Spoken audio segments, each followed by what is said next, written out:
You said you worked on the Human Centipede. Yeah, because I just thought there was one thing I couldn't kind of weave into the narrative, you know.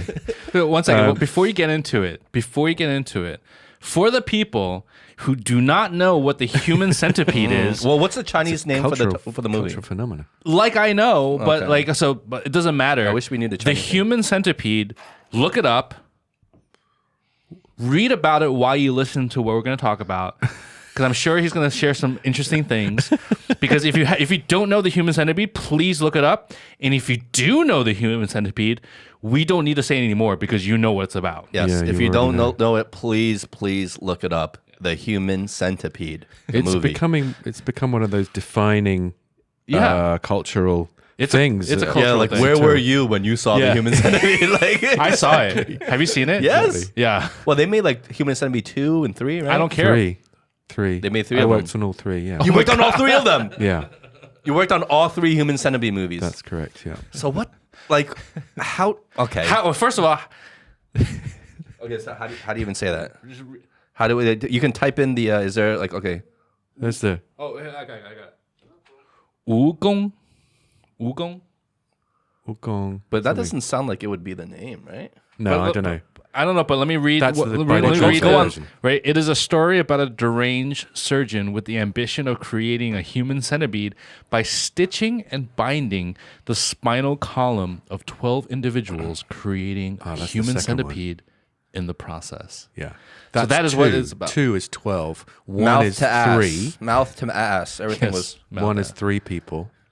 2 is 12, and then 3 was like 400 or something, or 300. Oh, it was like in a prison or something. Yeah, right? in a prison. Yeah. Because like So- honestly, like before you even get into it, like don't answer this. This is my first thought: is how the fuck do you do it? Like, Yeah. how do you watch the imagery? Yeah. That was shot over and over and over and over again. Gotcha. Yeah, because you have to go into detail. Right? No. Oh, 人体蜈蚣 蜈蚣。人体蜈蚣 Okay, it's a movie. look at 人体 us, 蜈蚣，人体蜈蚣很恶心的，很恶心的，非常恶心。好恶心，超级恶心的电影。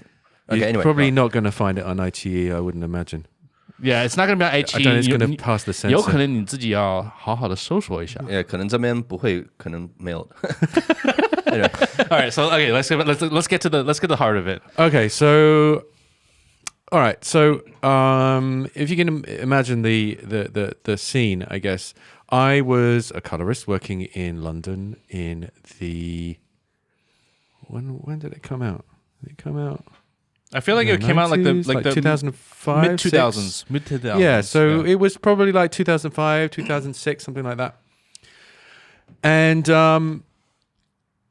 back in the day, sometimes you get people off the street. It was a weird thing. People would come in off the street with a post-production thing. Now it's all like through the internet and emails and whatnot. But sometimes you would just get somebody would come in off the street with like a reel of film or a tape or something and say, "Hey, I've got this thing. Can you do me a grade or can you do me something with this?" And it was kind of like that. So we had this phone call from this Dutch lady, and she said, "We've got a movie that we need a grade and some VFX done." And we said, "Okay, how much money do you have?" And she said, "Well, we have this much," and the budget seemed fine for that.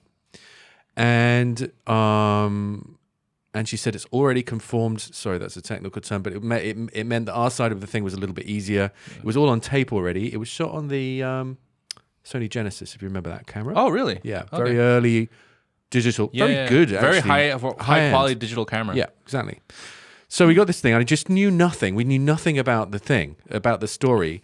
And then the day came to do the grade. I think we were going to do it across like 5 days.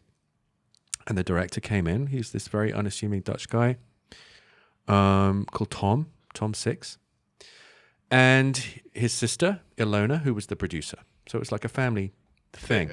Human Centipede is a family ordeal. Yeah. It's Family a movie. family deal. No Christmas studio was movie. involved. They self-financed. He went to all the richest people in Holland and asked them for cash, and they got 3 million euros, I think was the budget for the first one. So anyway, this film and I was sitting down with him and I said, so what's the film about, Tom? You had no idea what you were asking at that time. And I had no idea what I was asking. He said, well, it's kind of a horror film about think of like a Josef Mengele, like the Nazi doctor from the Second World War, and he did all these weird experiments with Jewish kids and stuff. It was really awful. But if you imagine there was a guy and he was a specialist in separating Siamese twins, but what he wants to do is create a Siamese triplet connected mouth to anus. And he'd already tried it on his dog. If you watch the movie, there's backstory. It's the whole thing. So is this what he's telling you as he's he trying was to telling me explain? about this. He was telling me about this. He said, like, imagine this guy. He's like a Dr. Mengele kind of this evil doctor guy, and he's retired now, but he's not right in the head, and he wants to create a Siamese triplet. That was his thing. And then we started to watch it, and I started to work on it, and it was like he said, and I said, so what do you want it to look like? And he said, I want it to look like a European movie, like just filmic movie. And there were when somebody says that to me, I go into a certain mode about how I'm going to approach it. There's no point in really talking about it that deeply, but we approached it in a certain way to make it feel glossy and relatively high budget, not feeling like it was some kind of art house thing or a lo-fi kind of feel. So it was all quite kind of glossy, and he'd really spent his money well. I have to say, it was a very smart movie making, because you could have taken €3 million and tried to do something that didn't fit a 3 million budget. But he shot it all in one location, upstairs and downstairs in this house and the garden. And he just was really smart with the way he used his money. Anyway, we started working on it. And then I started to work out what was actually happening. And I said, Tom, what's he going to be doing with those people? And then there's the But you scene. didn't get to the you didn't get to the part I yet. didn't watch the movie first. I just started working on it because we had a limited amount And you're like of time. coloring. You look normal. Like So when you're working on it, you have to work on it scene by scene by Exactly, scene. yeah. And sequentially as well. Yeah, So yeah. I watched it in the order that you would watch it. So you would know, like you would have a very intimate experience with the film. Absolutely. Yeah, Like every single scene, every single like, detail. like scene by scene. Where in the beginning it's like pretty innocent, like any film. Like, Yeah, it's like two girls on a road trip. Yeah. Right? And then they get a puncture in the forest. Yeah. It's a massive cliche, but they get a punch in the forest and they're going through the forest and trying to find, Help. somewhere to take, refuge. And this guy opens the door and he's a bit creepy. Yeah. And so he lets them in, and then he drugs them and takes them downstairs into the room. And then there's a lorry driver who is genetically incompatible, so he gets killed early on. And that was one of the genesises of the whole story. So Tom told me, I said, Tom, where on earth did you come up with this idea, mate? It's just insane. And he went, well, he was like having a drink with somebody, and this guy was really annoying him, and he said, if you don't stop saying all these annoying things, I'm going to sew your mouth to a Dutch truck driver's asshole. That was his how he inspiration. came And that was one of the main inspirations. Wow. So, the film goes through, and I don't too many spoilers for those of you who haven't seen it, but a lot of the action is implicit. Again, I think if you rewatch it, you'll realize how clever he was. There's nothing really explicit in the film. It's all done with suggestion, and then there are bandages covering all the more gross parts of it, and then it doesn't end well, and doesn't end well. And we finished the job, and I thought, well, that was an interesting experience, and I'm never ever going to hear or see this thing ever again, because it's going to sink without trace. We weren't even sure if they were going to pay us, actually, but they did, which was great. What was your thought at the time about like how the movie would do? Like you thought like there's no way this movie can be successful. I thought I'd never see it again. Yeah. I thought, Little did you know. because I'd worked on other things. I mean, maybe they weren't as well executed, but I'd worked on other things which sunk without trace. In fact, like tons of things. So I thought, well, it might do something or it might not, and then I just kind of almost forgot about it. And then 6 months later, I think around that, I started to see things on Facebook from people that I knew, and it won an award at Fright Fest, which is like a horror film like festival. the de facto, like one of the big ones. Yeah, one of the big ones. And people started saying, "Have you seen the Human Centipede? You need to watch this movie." And I was like, "Oh Jesus, this is incredible!" So I contacted Ilona and Tom, and I said, "Look, this is great, isn't it? It's doing really well." And then it just built, and it built, and then there was a South Park episode. It became a cultural and phenomenon. it became a cultural reference point. Yeah. And it would become, you know how like everybody says something on acid implicitly means something a bit more surreal and insane. And then people would start call something the Human Centipede of something, which would mean depraved, insane, and like and, the Michael and terrible. Jordan of this. Yes, exactly. Yeah. Yeah. It became a badge. It became a cultural badge. It's like, what film beats that? It was pop Yeah. culture. Pop culture. It became into pop culture, and then Tom just became a character himself. You know, he knows what he's doing.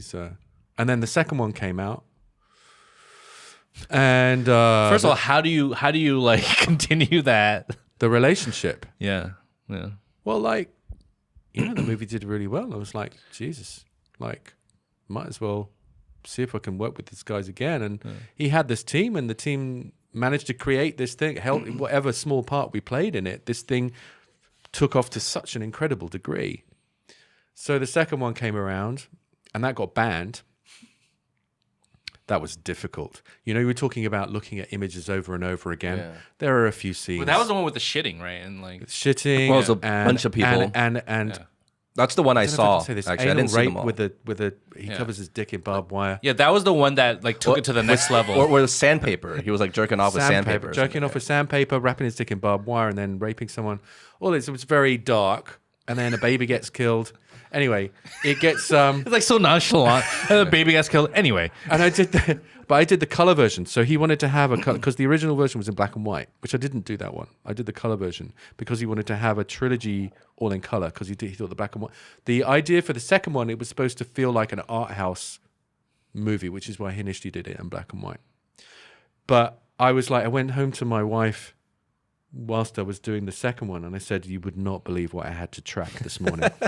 It was like his dick, like to make the more, you know. I was like the amount of brown and red.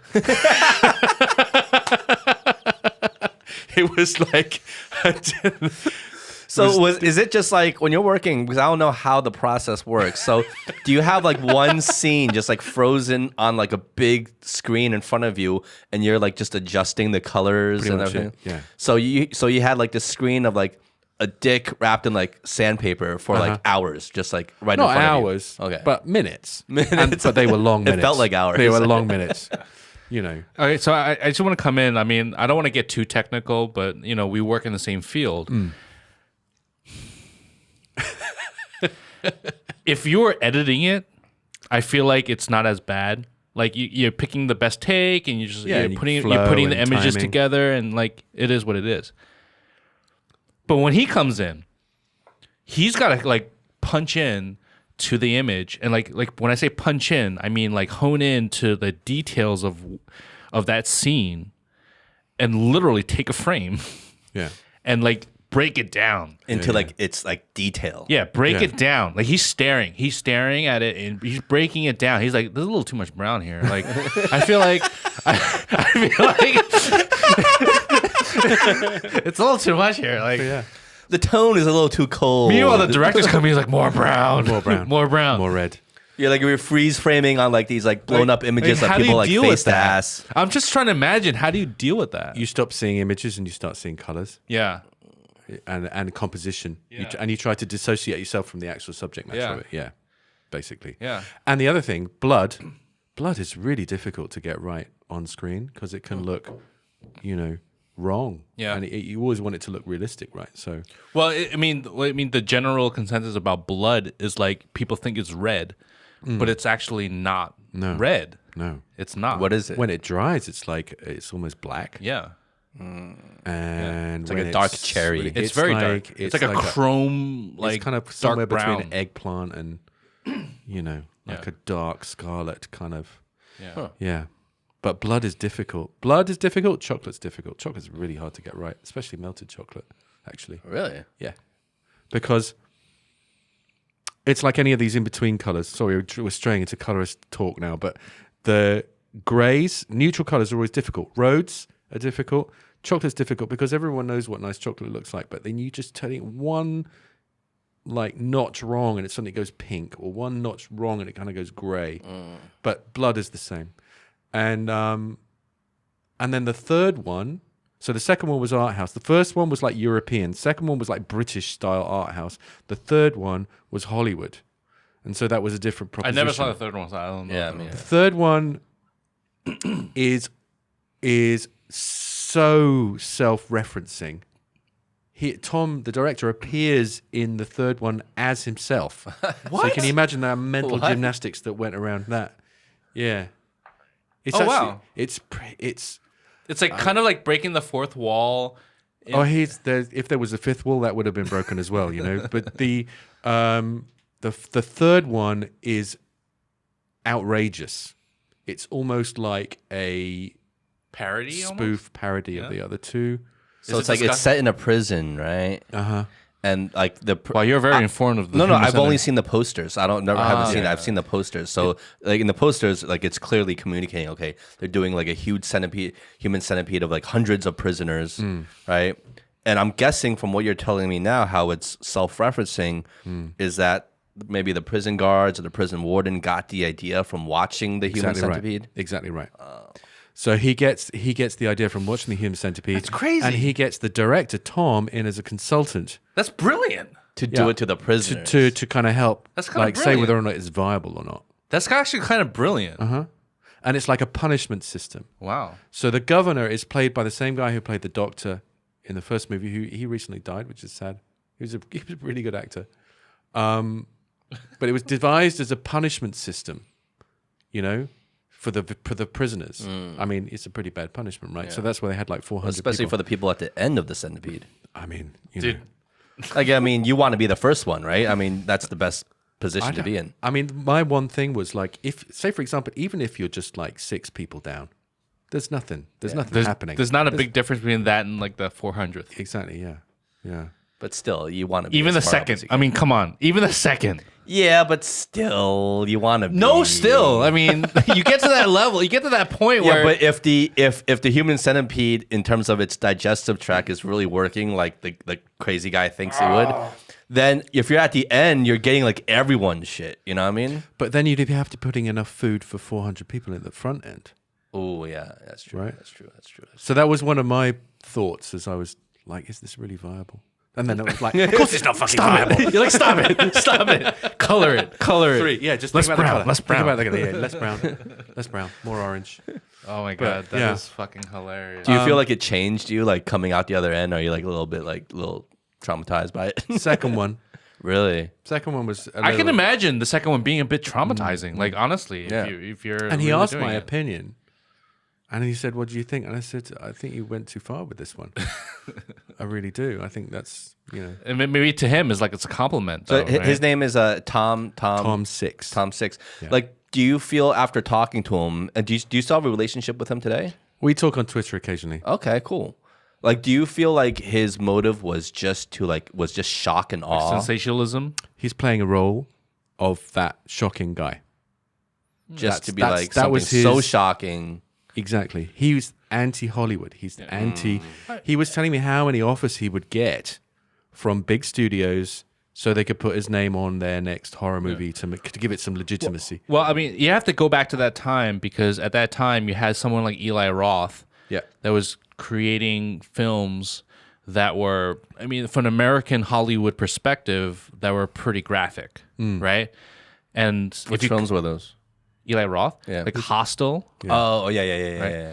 for example, and like, you know, I'm sure from this director's perspective, he's like, well, if you're gonna do that, I'm just gonna up the game. Well, what about because- Saw? Who did Saw? Canadian guy. I can't remember his name, but he ended up directing Aquaman. Yeah, So he completely sold out. Tom hasn't done that to his Aquaman was credit. so shitty, so cheesy. Yeah, of a it wasn't movie. good. It wasn't good. Yeah. But But yeah, Tom didn't do that to his credit. But he relishes his independence, and he relishes his role as this. He gets death threats on Twitter all the time, and he loves that shit. Yeah, You know, you because kinda it have shows to. he's doing it. Tom Six, you're so sick. You know, But you you're kind of gonna have go to hell, man. If you're gonna make those kind of films, you kind of have to like live it. You know what I mean? Well, again, to oversimplify the situation, it's almost like he's making this film to troll people. It's like you're trolling He's people. the ultimate. I mean, yeah, I wonder if he really thinks of himself as a troll. I think he wouldn't necessarily disagree with that. I think. Like I mean, he's trying to get a reaction out of people, right? That's what trolling. He's definitely getting a reaction from people, and it's definitely part of his thing. Yeah. He's like going somewhere where nobody thought anyone would ever go. yeah. But I respect that. Like I respect that big time, honestly, and especially in today's culture where everything's so PC Yeah. and everyone's like walking on eggshells, right? Yeah. It's like a very conformist kind of environment right now, to be Absolutely. honest. Yeah, yeah. So Absolutely. like I respect people who kind of want to just break out of that and just like kind of just shock people. I don't for want to the sake change. of shocking I don't people. want to change the subject, but like just suddenly, I feel like the urge. I just want to ask you, Sure. because you're just saying right now about the whole PC culture, cancel culture, right? And we've talked about this a lot. Do you feel that it's getting a little bit too extreme, too overboard, or do you feel like no, it's not enough, if anything? Like where do you stand? What do you mean on? I don't know about in the UK, but at least in America, cancel culture is a big thing, right? So it's like you say something that may not be politically correct, Yeah. and because you said it, you're going to get silenced, right? Oh, I see. Or you've said something in the past where you may or may not still believe Or that type like the of guy who mentality. got fired from the Oscars. What was his name? The black comedian. Kevin Hart. Kevin Hart. Yeah. Who lost the Oscars gig because of a homophobic tweet that he'd made like 10 years Yeah, previous. Yeah. exactly. So it's like, Yeah. do you feel like the ultra progressive agenda is it like? Do you feel like it's right? You should be that way, or do you feel like it's a little bit too much? Like I what do you- think what the do you think? intention. I think the intention is right, but I think the application might be a little bit overzealous. Like, good way say of for putting it. because I think, it removes the opportunity for redemption, right? And especially in America, people love redemption. They love the idea of the guy who was Well, the poor and- comeback Talk about story. filming. I mean, that's a story element, right? Like Exactly. the comeback story, right? Yeah. comeback story. It's a film thing. Yeah. So I think that, I think the application is a little bit overzealous sometimes. I think you should allow people to say, look, shit, I had different views then. I've educated myself. I've changed. I've got better. And I'm sorry.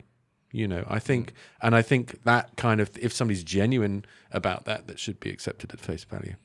Yeah. So the reason why I'm asking that is because I was actually wishing that you were not like that, because we're on the same level in that way. I was wishing you'd be like, hell no, man, like cancel that shit, because then we can debate about it. Oh, I see. But no, we're all the same. Sorry, Like, I'm too yeah, fucking we're all the same. metrosexual about it. Yeah. We're all the same. We all have sense. We all have a brain. I know. Well, I mean, I know that I used to have, views and attitudes to things that I don't have anymore.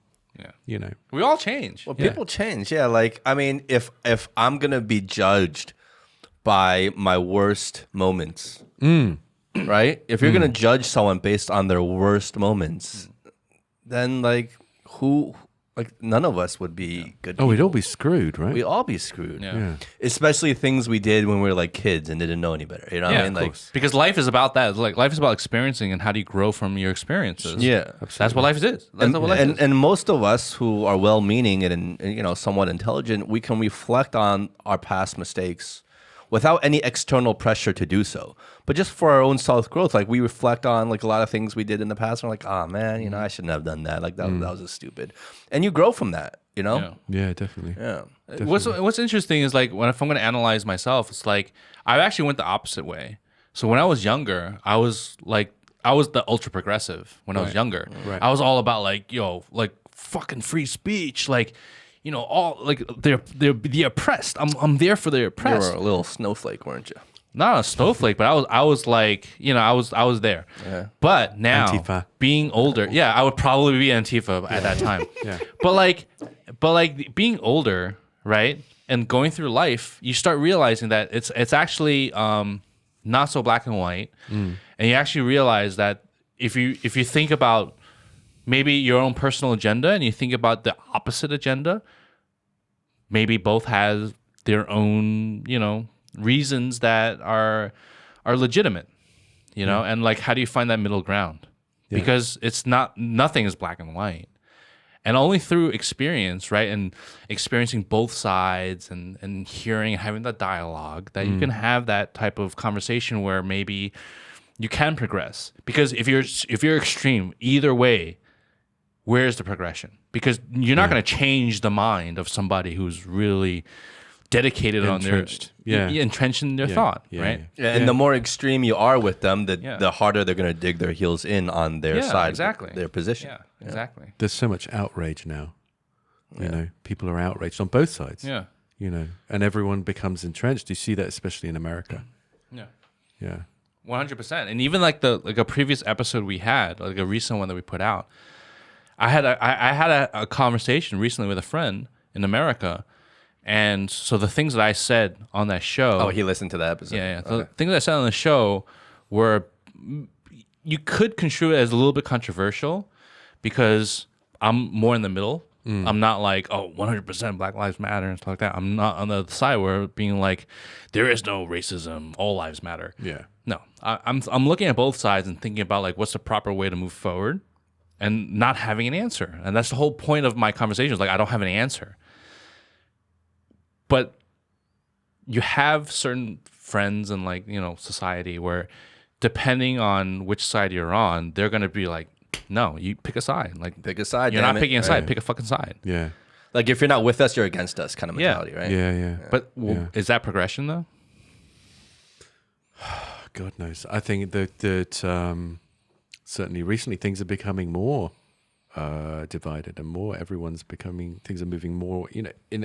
In the 90s, everything was kind of converging, but now everything's diverging. You're heading more towards nationalism. Yeah. Right. Like self-pride.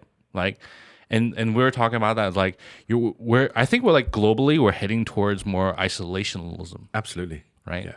Absolutely. And like, I feel like, what the hell happened? Like, how did that happen? Like what was the catalyst to make the world go in that direction? Because, like you said, back in the 90s, 80s, 90s, even early 2000s, like I felt like we were converging to more globalism. Yeah. But you couldn't pick between Republicans, Democrats, right? Yeah. And then suddenly it's like, but now Brexit and like, well, do you think like time in history just works in a circle? Yeah. Like history is bound to always repeat itself. Absolutely. And we're just kind of like, we go through cycles, right? Of cycles of openness, and then it repeats, and something opening, closing, opening, closing, and opening, closing. Absolutely. We're just going back in circles. I strongly believe in that cyclical nature of almost everything. And I also, unfortunately, strongly believe that we're not very good at learning from our mistakes. Yeah. So, that's a slightly pessimistic view, but it is. But like humans, because we have relatively short lifespans in terms of like the grand scheme of things, right? Mm-hmm. So we tend, and we're all, selfish in nature. Yeah. So we tend to think of things that immediately apply to our frame of time, our reference of what time is.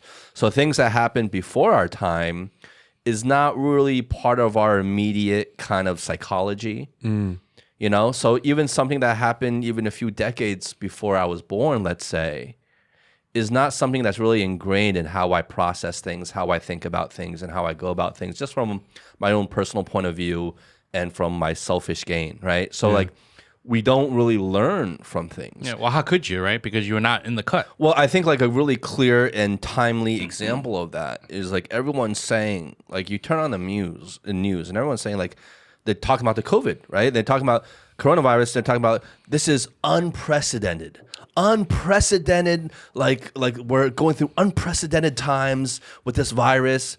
And I'm thinking, this is not unprecedented at all. Yeah. Like humans have gone through viral outbreaks, pandemics, many times throughout human history. 1918. Exactly, with the Spanish flu, the influenza of 1918, which was much more worse than what is. I mean, more than 50 million people estimated died. My 50 million. grandmother was a nurse in the UK Really? Oh yeah, at that time. in 1918. And she told my dad that people were dying so quickly that they would come in, they'd be admitted to the hospital, and they'd be in the corridor like in a holding, like on a gurney or something, and they would die before they could get them into Holy shit. into a ward. Going to what you just said, actually, there's a journalist in the UK called Esther Ranson. She's an older lady. She's in her 70s. And she's trying to get this movement going where grandkids interview their grandparents. And that's how you start to get a perspective that's longer than your lifespan. Yeah. So it goes back to their lifespan, and maybe they talk about their grandparents and their grandparents. And then you might be able to break some kind of a cycle because you have a generation of kids who know their own personal histories back 100 years, maybe. You zoom out a little bit, and you get a yeah. reference for. Well, how do you learn from history? Yeah, exactly. That's the thing, right? Because with the Spanish flu, they call it, or the influenza of 1918 or whatever. I mean, that's just 100 years ago, right? Like literally just 100 years ago. Yeah. But yet now, 100 years later, with the coronavirus, which is extremely mild compared to that. By comparison, we're saying this is unprecedented. Like the nerve, you know? Yeah. Well, and then, you go back to the plague in 1666 in the UK and the Great Fire of London. Yeah. Or the Black Plague that everyone, in the Black Dark Death, Ages. that killed like a quarter of the world's 50%? population? Yeah, in Europe. And that was before like accessibility. Yeah. Well, yes, indeed. Yeah. And that led to the end of the feudal system, which was the old social system that existed in the Middle Ages. The Black Death ended that. So, yeah, I wonder what we're going to see. I hope it's not a world war. Because we were saying is like We've talked about it's like you this. have two routes, right? You have one where you have a little bit more, I would say, sensibility towards a global culture where everybody's in the same boat, or you can very easily go to the other side, where you could just continue this isolationism and be like and blaming. Yeah. I think the leadership has to change first. What's blowing my mind is how did we go from the human centipede to this conversation? That's what's blowing my mind right now. Yeah, that's quite interesting. Yeah. How did that happen? We successfully segued from the human centipede to talking about like the world post-COVID. I'm thinking and like the greater context I blame of time. the alcohol because we've been drinking for a little bit already. So like I blame the alcohol. We're talking like my time finger and on a cyclical nature, like philosophy. But that's how it is, right? That's how it is. Like how it is on the show. conversation. Conversations Natural go. conversation. Yeah, definitely. Cheers. Cheers, guys. Oh man. This is so delicious, by the way. So we had to get that in. We had to get kind of your experience working on the human centipede. We couldn't let that go. Yeah. And I'm like glad we did. like globally, the world is a human centipede right now, and it's like, are you gonna swallow that shit or not? Yeah. I'm sorry. Nice. Yeah. Quote of the day right there. Applause. The world is a human centipede. Yeah. Well, Simon, you worked on a lot of Hollywood movies, right? When I was a lot younger, yeah. Yeah, I did some online stalking. Oh, you did? Yeah. Okay. I read some stuff about you online, and I mean, you have a pretty fascinating I think history and story of how you got to this position. But before we talk about that, I think one thing I want to point out: you worked on Event Horizon. I did. That is one of my all-time favorite movies. Do you know what? There are two movies, and you might bring up the second one later, but there are two movies that everybody mentions when I say I worked on them. They say, "Oh, that's one of my favorites," and Event Horizon is the main one. It has like a cult following. Yeah, definitely. very much It so. really does, right? Like I was a lot younger when I first saw it, but when I first saw it, it immediately struck me, and I'm like, this is one of the best horror movies I've ever seen. And you never saw the director's cut. Oh, You just got There's a director's cut which never got released. I think it's too gruesome. There's probably only a handful of people who ever got to see it. It was a bit too gruesome in so places. you've seen it? Yeah, I have. Yeah. And what do they like? What's added? I don't know how well you remember the plot line, but there's the bit where he kind of goes through the black hole and goes through to the other side, and there's a whole section which wasn't in the released film of this kind of bizarre orgy kind of but it was a very violent one. And a lot of it was done in silhouette. There were people like eating other people, and there were limbs being ingested, and it was very graphic and very kind of scary looking with distorted shapes and it was a little bit like the Bruegel, the Seventh Circle of Hell paintings, you know, those ones. Yeah. It Like was coming that. out of hell. Yeah. There was lots of bizarre shit happening to people in this, and I think they felt that was probably not necessary. I would love to see that. Yeah, so I don't know. I mean, I must have seen it. It must be a good 22 years ago, but yeah, I made a version or graded a version of it that was really only ever meant to be seen by the producers and the kind of top brass, and I don't think it ever went any further than that. Wow, to my knowledge. that's too bad. That's awesome. All right, listeners, go watch Event Horizon. It is a good movie. It is a good movie. It's a great horror movie. Yeah. A great sci-fi horror movie. One of the best sci-fi horror movies, in my opinion. Yeah. Yeah. Oh yeah, absolutely. I mean, it's different from something like Alien because there's this more esoteric kind of thing about what does happen when you go through a black hole, you know. And like, what is hell? Like, what is your depiction of hell? Like, what is hell to you, right? Because that's what it is. They say like they went into hell, right? Yeah. But so before very early on, you were trying to get into the music industry. I also read that. Yeah, that's true. What's that about? Well, I have a degree in music, and my entire Well, not to life- cut you off, but in online, I don't know who wrote this about you, but it said a failed attempt at the music industry. Yeah. So, I don't know. I think that was a paraphrase of something I'd written for another like online publication. But yeah, no, it was a failed attempt to get into the music industry. I graduated with a degree in music, and I thought that was the thing that I should do. I always loved hanging out in recording studios, and I had this kind of vague idea of being in A&R or music production of some sort.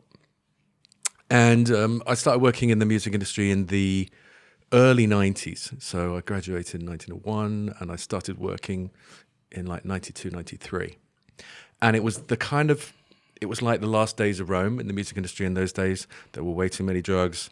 There were way too many opportunists and people who were just there for the money because there was tons of money. Mm-hmm. You know, a CD used to be 15 Yeah, it's a different world back then. It's 140 kwai now. Who would pay 140 kwai for an album? Like nobody. So, yeah, so I kind of hated it. I really hated it. I also used to have a dream of going into the music industry in my younger days. Right. And when I was much younger, and this was when I was back in New York, I interned for Bad Boy Records. Oh, you know, right. Puff Okay. Daddy's, Yeah, Puff P. Daddy, Diddy's, record label. So I interned there thinking it was going to be like the super glamorous, like internship, you know, Yeah. I'm going to like I did see a lot of crazy things, but I thought it was going to be like super glamorous, right? Right. But what I ended up doing was, because I worked in I was an intern in the A&R department, Right. and I ended up just being a chauffeur. Yes. So they just kind of made me the bitch and like drive them around. But I was driving around like the top executives at Bad Boy Records, you know. So I was driving them around to like big like business meetings, like dinner meetings, like just whatever they needed to do, right? And if they needed the car washed, I had to drive the car to go get the car washed while they were sitting in a meeting, things like that. Yeah. And it was looking back, it was an interesting experience. But yeah, like you, I hated every second of it while I was there. Yeah. I felt like completely useless. Yeah. And it feels kind of better now because I think, you know, Napster and Pirate Bay and all the stuff that kind of basically destroyed the old regime of the way that labels used to work. It's kind of got rid of all the toxic people from the industry, one would hope. And I think the people who are doing it now are really doing it because they love music. Yeah. Because there's not all of that extra cash anymore.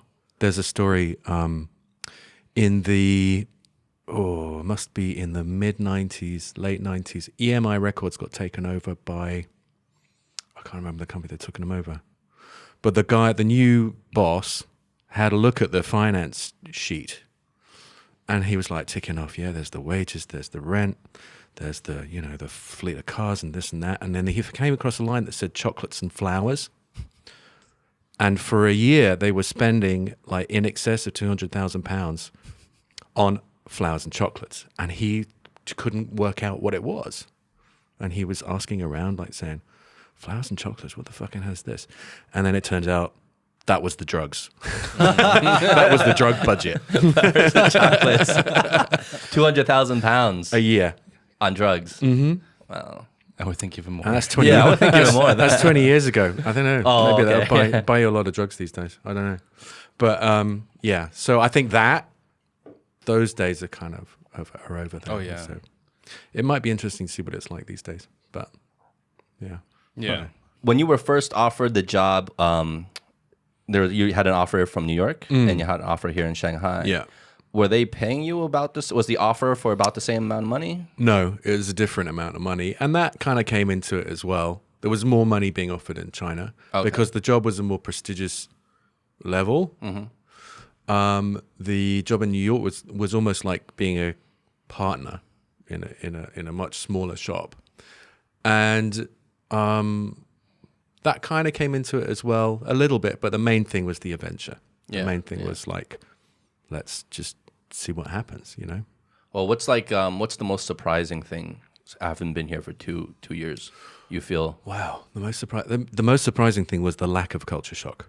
the lack of culture shock. Yeah. Interesting. I was expecting it to be like, I was expecting to feel really uncomfortable, like really grossed out or whatever, but I still haven't come to that point because I think although there are certain things in China which are very different, it's not that different. Yeah.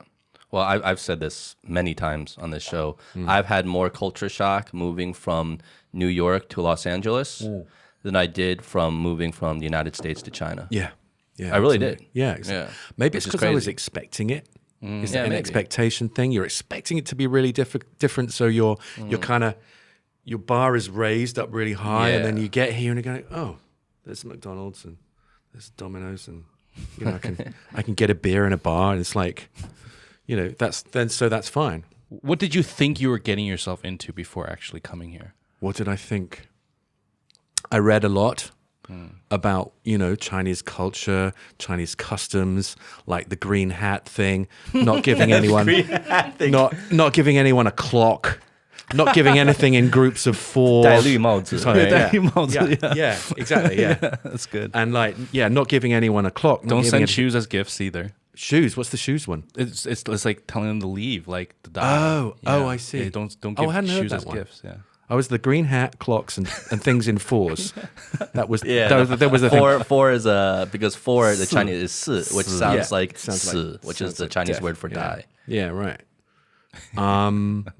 It's funny that like out of all the things that you pick out about China, those are the things you brought up. Yeah, when he said like I did my research, I was thinking like he was like thinking like more societal, like kind of like Guanxi deeper things. or Yeah. like Guanxi. familial. He's like yeah, but the green hat thing. I was like, well, yeah. I mean, the Guanxi. I understand kind of what Guanxi means now.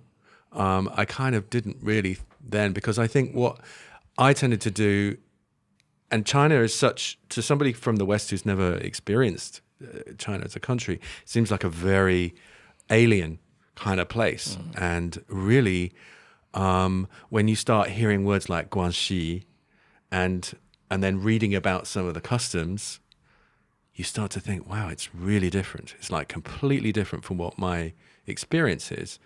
And what if I make a mistake? What if I do things wrong? But really, the longer I spend here, yes, there are still some things that are very alien and unusual to me. But, relationships, people, being a good person, that's kind of universal. I mean, that doesn't change. And the things that I found is that there's a lot of misunderstanding that I think about Chinese people in the rest of the world. I think the common conception is that Chinese people are rude, right? They shove and they do this and that's. And it's like, but if everyone's doing it, it's not rude, right? And everyone in China does it because that's just the way people are. They're not being rude. They're just like, I need to go there. You're in my way, so I'm going to go through you rather than around you. Yeah. You know, it's not rude. It's just life, you know? But when you transpose that to somewhere like the UK, where everyone's like very conscious of their personal space and very like, oh my goodness, they're being so aggressive. So, you know, you just, people, it's a misunderstanding. Yeah. It's a misunderstanding. So, well, I was trying to think what else I found out about, or I was expecting from China. Oh yeah, banquets with the big lazy Susan and like gambes and all the rest of it, and how important it was to be drunk, like in a particular kind of way. What, like drinking baijiu? Yeah. What's the drunk courage thing? What's the like? There's a word, I can't remember it now. There's a word for somebody that gets drunk but doesn't lose their shit and still is kind of. I don't know that word. I I lose my shit, so I don't You know do? what you're talking about. There's a word. I might know what you're There's talking some about. of I these just can't think words of it. like about, you know, is he a good drinker or is he the kind of drinker who's just going to puke everywhere or you know, fall over and make a mess of themselves, or is he going to be the kind of person who still holds it together and can keep going, you know, all night? But I still haven't been to a banquet 2.5 years. You're in. like, I'm ready for it. I've been doing my research. I did my research. Like I you was were at the practicing? Gambay You were and like the- preparing for months, you know, training for months. Exactly. You And I know? was like, how low should I put my glass? And it's like, and that, It's like a Rocky montage. Dun, Yeah, dun, dun, dun, exactly, dun, dun, yes. dun, dun, dun, dun, dun. Exactly. You're like preparing. exactly. Yeah. Now 2 years later, you're still It's waiting like, for the opportunity. Somebody, please invite me Yeah, to a please. banquet. Well, do you find like in the work setting or for business relations, like you have to like drink with people? Do you feel like that's a big part of your job here? Not as big as I was expecting it to be. Okay. So, you know, I have to go freestyle and just drink myself Drink yourself. at home alone Cheers. all the time. Cheers. We're here with you. Don't worry. And I have a bar in my room. How has seen it? Oh, really? Oh, yeah, so, Wait, you have a let me- bar in your room? So, in your bedroom? No. Let me get into this. So basically, I was doing a project, and Simon was the colorist on the project, and this is the first time we worked together. I walk into his room, and where he does coloring, and you know it's good size. There's a couch, the seat, you know, there's tables and stuff like that, and then on the side, like there's a little mini bar. I'm like, whoa. And I've been to many different, you know, studios to do color, and this is the first one where alcohol is there. Yeah. And right away, I'm like, I like this guy. Right away. There's another term for that. It's called alcoholism. Well, that too. Have you been here the whole time since COVID broke out? I was away in Malaysia where we did actually see fireworks, like the long strings of firecrackers. I came back on the 4th of February. Okay. So just before it, I came back into the middle of the extended CMY holiday. And because we were a little worried about my family, about the kids and my wife, the policy then and is still the policy that if you get infected, you have to go to a fever hospital and you're not allowed any visitors. Yeah. I have an 11-year-old and a 7-year-old. And the thought of either of them having to be isolated in a hospital for 2 weeks with potentially no one speaking their language was a bit too much of a thing. So we decided to send them back to the UK. And that's where they are now. So This whole time. this whole time, Oh, they're still there. they're still there. Because they enrolled in a local school in the UK and they were loving it so much. And we thought that China might close the border potentially. And then we had a discussion and said they're really enjoying the school. And we thought, okay, so let's just let it slide. And then the border closed. So Yeah. we are where we are now, and we're hoping that will change soon. So, but yeah, it's tough. So that must be tough. So it's your wife and your kids. They're both in England right now, and you're here by yourself. Yep. And so are you feeling like some anxiety about like, because you don't really know like when you'll really be able to see them again?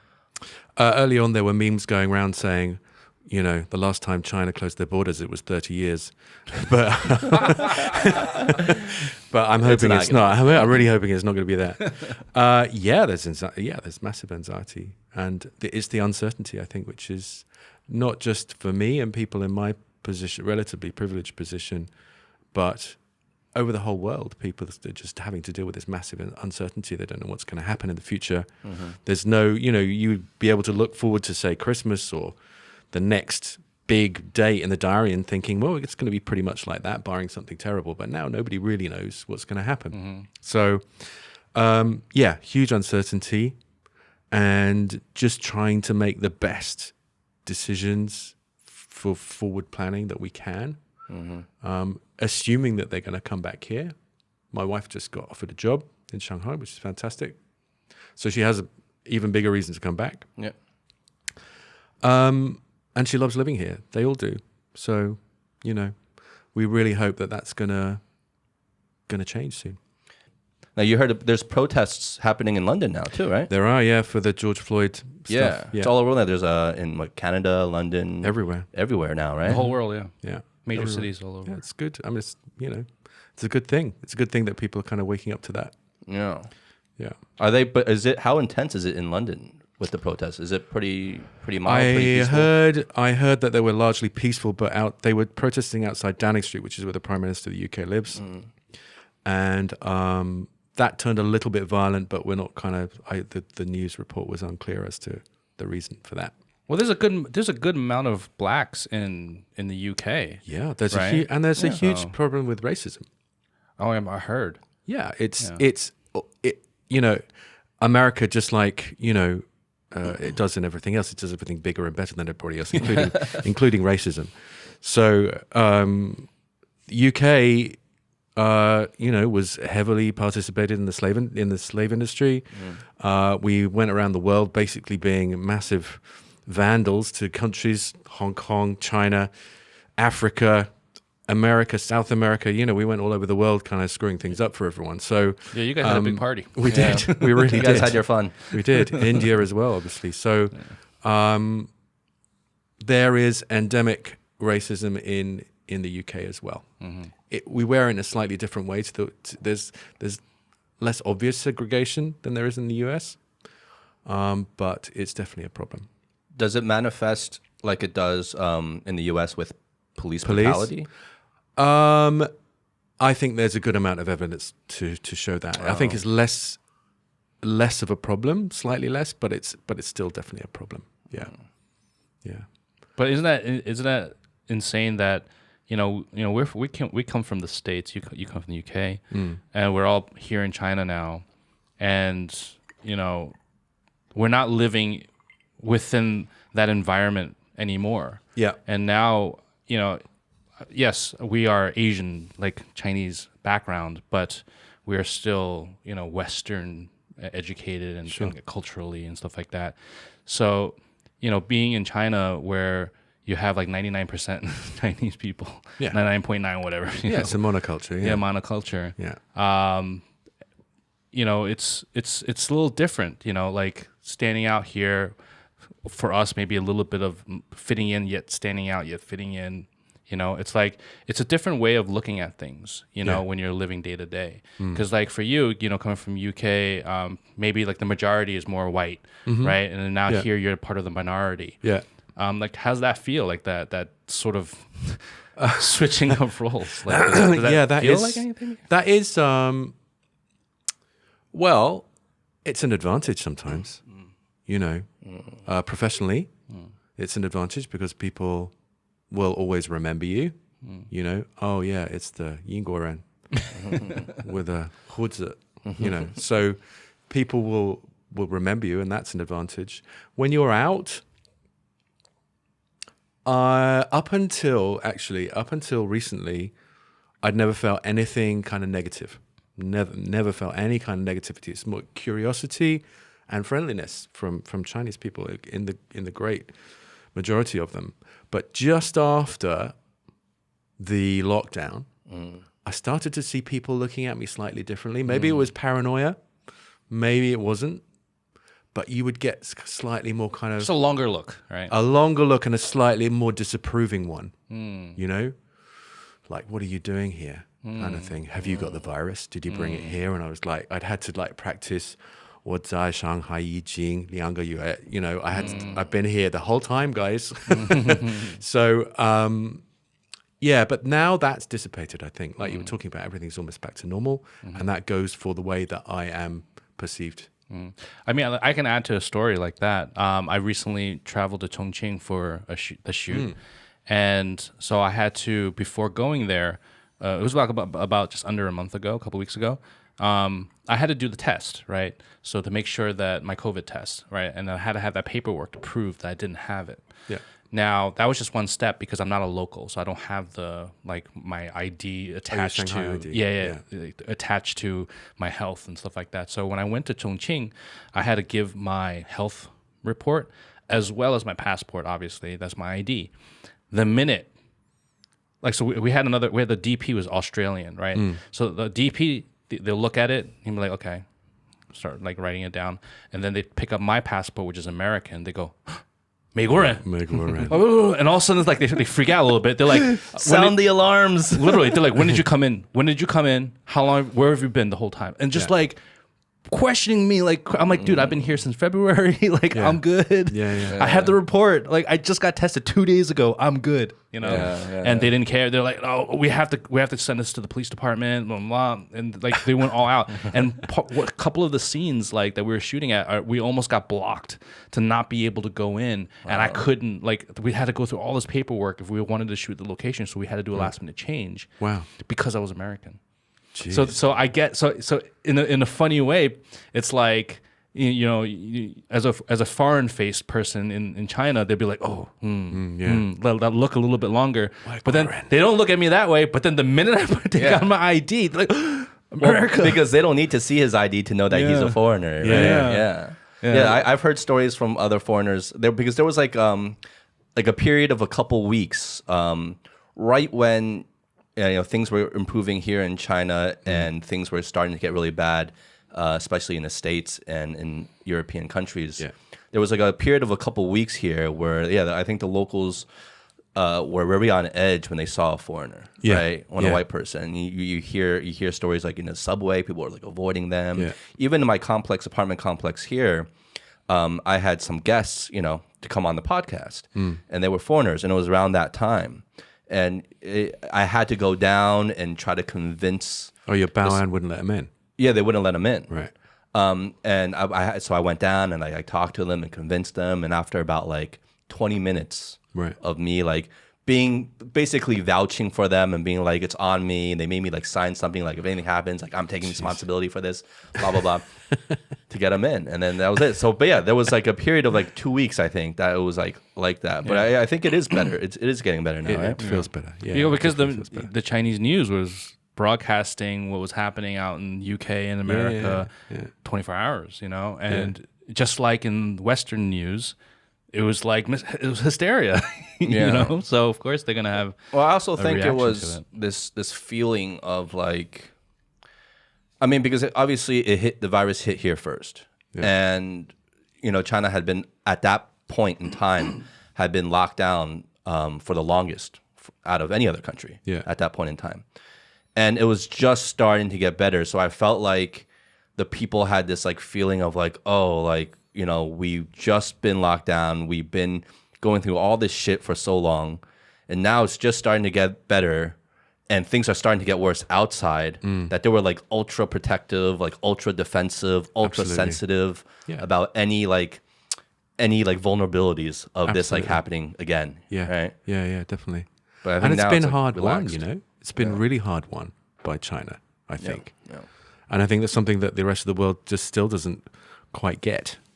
Yeah, if you really look at it, let's look at it. We live here right now. Look how chill everything is now. Well, look how good everything is now. Yeah. It's honestly, if you were to walk out right now, besides the fact that people are wearing masks, you would have no idea that there was ever a pandemic. Yeah. You would have no idea. Yeah, it's true. I was actually just having a conversation with my American friend about that yesterday, and I said the exact same thing. He's like, that you know of?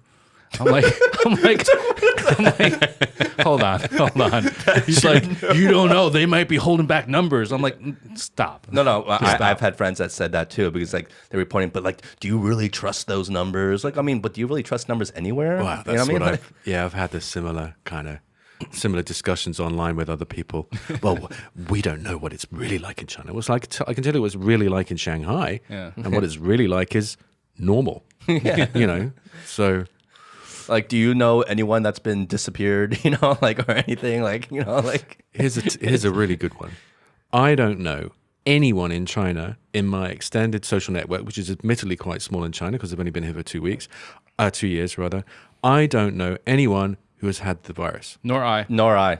And this goes to the 6th degree of separations, like within my network of friends of friends and friends of friends of friends. Yeah. I don't know. And you would think, like, if it was like, you know, a big thing, eventually somewhere down the line you would know someone's relative or someone's friend or someone's acquaintance or coworker that got it. I don't know a single person. I do. Okay, I take it back. So one of my coworkers we were talking over lunch, and because I asked everybody in my office. I said, "Does anybody know anybody that COVID?"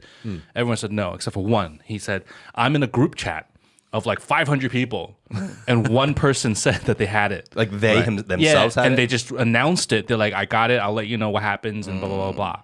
Right? And then basically he didn't have symptoms. It was like he had some symptoms, but nothing like major. Right. And that was it. And conversely to that, in the UK and the US, where I have friends, obviously most of my friends and family as well, I know about 10 people. Yeah, same here. I know people in the States as well. I was about to say the same thing. Like I don't want to sound like I'm just hopping on the gravy train here, but but the only person that I know, because the only person that I know that actually got COVID is in Los Angeles. Right. Yeah, she lives in Los Angeles. Okay. Yeah. Right. So because I don't know anyone here in China, which is like crazy. 10, and a couple of them got it really bad. You know, one guy was on he wasn't on a ventilator. It was something they put you on before they put you on a ventilator. Oh, no. But I mean, thankfully they're all better now, or mostly better. But yeah, I think that's really telling. The fact that I can reel off 10 people in the UK that I know, and that makes me think, well, how widespread is it there? You know, because you can only go back to how life was here, and this is how I explained it to. I got interviewed for a friend for a documentary about in China, being in China and whatever with COVID.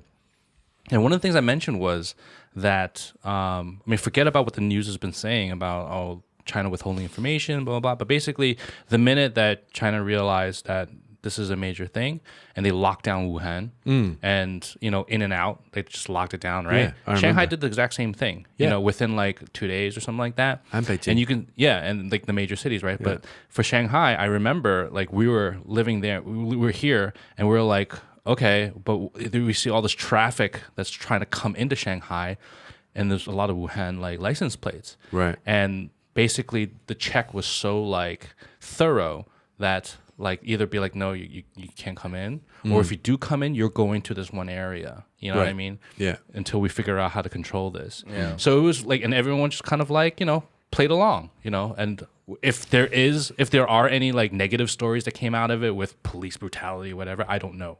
Yeah. But basically what I'm trying to get at is that shit got locked down.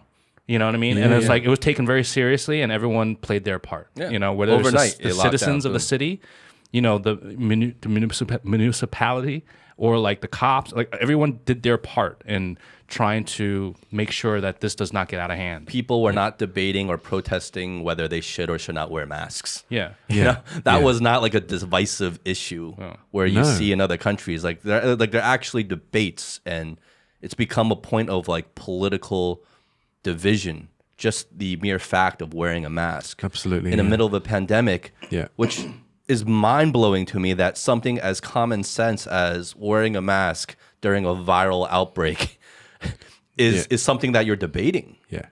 Like, that's weird. It's really pointed up. I mean, I know there is some very obvious political and societal differences between not just China and the West, but Asia and everywhere that isn't Asia. Yeah. So, but the level of debate about things that would seem to be self-evident in the West was crazy, like masks, like lockdowns, like the UK in particular I've been following for obvious reasons. And the fact that they thought they could get away with herd immunity, which is one of the big scandals of it early on. Yeah. And then this modeling guy said, oh, by the way, guys, if we do herd immunity, there's going to be 200,000 deaths. And they went, oh shit. Yeah. That's what happened. Well, let's lock down. And then they locked down 2 weeks after they should have done. And now people are saying, well, the lockdown didn't do anything. I was like, no shit. Of course it didn't do anything because you did it too late. If you'd done it 2 weeks earlier, we would have been below 20,000 deaths, I think, probably. Yeah, exactly. That's the point, right? So it's like if you locked it down earlier, then that pool of virus that would be spreading would be a lot smaller. But you lock it down 2 weeks later, that pool is already huge. And then you're just locking it down within that pool. And that pool is already spread. Yeah. You know? Yeah, it's the delay and time needed for the majority of the population to warm up to a certain idea. Yeah. You know, like because in the beginning, everyone's like, well, you know, I don't really buy into it. And there's a lot of debate. There's a lot of back and forth about it. Meanwhile, during that time, this virus is spreading. Yeah, right? Meanwhile, Trump is shaking hands with people, and Boris Johnson's going to the hospital and saying, "Oh, I shook hands with everybody, included the infected ones." You know, so yeah, and then he got it. Yeah. You know, Yeah, it's just a crazy time, you know. But like, okay, so on this type of topic where we see the differences between Asia and the West, like, you know, I mean, living here now for the past 2 years, forget about like, you know, COVID. I mean, you said you already felt like pretty comfortable having that transition, you know, I mean, do you think you can see yourself living here even longer? Or, I mean, is that something I would really like to live here longer. Yeah, sure. Which one do you like? The Yamazaki? Oh, no, let's try the Yamazaki. Okay. It'd be great. I'm in a group of guys. We're all in the same position. We're all European, and our families are all stuck in various places. We call ourselves the Corona Loners, and we all want to stay in China. You know, because we all love it here, and I just need to get better at Chinese. That's the main thing. Have you had any funny stories of your times being in China that you want to share? For language related, I've got a couple of good ones. So I'm a colorist, right? So I need to learn about colors, 蓝色, 绿色, 湖蓝, you know, all these kind of different color words, and 亮, an, light and dark, right? Yeah, 亮暗. Oh, okay. And- I was like, sorry. what did he just say? My pronunciation is just really horrible. But so, and then, you know, you're learning. So you're thinking about how you can apply what you've learned already. And so I was thinking about how you'd say something in English and then translating that into Chinese. And you'd say to somebody, you know, you point at a particular color that you've done. You say, do you think that's a good color? And so I was talking to my assistant at the time, and I said, 好色吗? 好色吗? And she said, you just asked me if I was horny.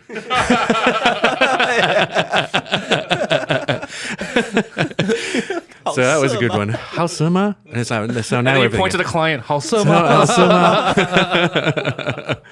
So yeah, that was a good one. And then the other one was, so pian is like a slice, right? 猪片, new pian. And I was thinking about what are the other things you can slice, and I was going, 猪片, new pian, 鸦片, and they all went, no, because 鸦片's opium, right? Oh, opium. Yeah. Oh. I was like, 鸦片, sliced duck. No, no, don't say that. Oh, okay. Yeah, So, some things just don't translate well if you do like a direct translation. Yeah. Yeah. That's where I fall down a lot of the time when I'm trying to kind of extrapolate. Because I know a few words, but it's just the sentence construction escapes me sometimes. The fact Well, that it happens to us too, you know? Right. Yeah. right, Yeah. yeah, that's heartening to know that actually. To say. But yeah, the language. I got to the stage where I could do restaurants and DDs and bars. You know, 我想要一杯啤酒 was the first phrase that I learned. 'Cause Priorities. I can say that in 5 languages now, so that's all good. But yeah, and then you kind of get lazy, and it's easy to be lazy in Shanghai because enough people speak English, and you know, if you can make yourself vaguely understood. And I strongly believe that communication isn't just words; it's attitude. You know, so if you approach something thinking, well, they're not going to understand what I'm saying, then the odds of being understood are much lower. So if you approach it with a good attitude, I think it makes a big difference, even if you're terrible at language like me. Yeah, we talked about a little bit about this on the end of the Jenny episode. We're talking about like kind of getting out of our own bubbles and comfort zones in terms of hanging around, you know, our own people, Yeah. quote unquote, our own people, Sure. right? Yeah. So like, Howie and I were obviously we're ABCs, we're English speaking, raised in America. So it's like very comfortable to hang around other Westerners or other ABCs like us and just English speaking just from the same type of culture. And that's all you interact with, right? And like you said, it's very easy to get lazy about that. Instead of kind of pushing yourself outside of that comfort zone to interact and immerse yourself in a crowd or a group that isn't from your own culture, that doesn't speak your language, and you have to force yourself to kind of adapt to their culture, to their languages. And it's very rewarding, but it does take a lot of effort to kind of get yourself to do that. Yeah, of course. Definitely.